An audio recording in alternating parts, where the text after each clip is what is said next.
കോഴിക്കോട് പൂനൂരിൽ ഹോട്ടലിൽ ഭക്ഷണം കഴിക്കാനെത്തിയവർക്ക് നേരെ യുവാവിന്റെ അതിക്രമം. പൂനൂർ കോളിക്കൽ സ്വദേശി ജൗഹറാണ് അക്രമം നടത്തിയത്. സംഭവത്തിൽ യുവാവിനെതിരെ പോലീസ് കേസെടുത്തു.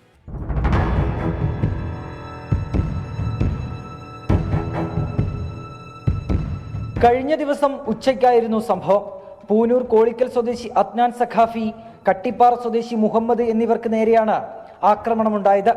ഹോട്ടലിൽ ഭക്ഷണം കഴിച്ച ശേഷം പണം നൽകാനായി കൗണ്ടറിന് സമീപമെത്തിയ അദ്നാൻ സഖാഫിയെ അരികിലേക്ക് വിളിച്ച യുവാവ് അസഭ്യം പറയുകയായിരുന്നു.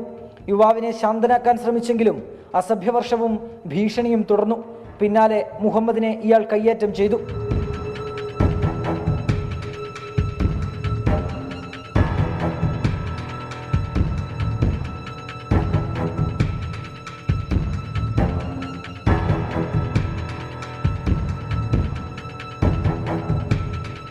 CCTV ദൃശ്യങ്ങൾ സഹിതം യുവാക്കൾ നൽകിയ പരാതിയിൽ ബാലുശ്ശേരി പോലീസ് കേസെടുത്ത് അന്വേഷണം ആരംഭിച്ചു.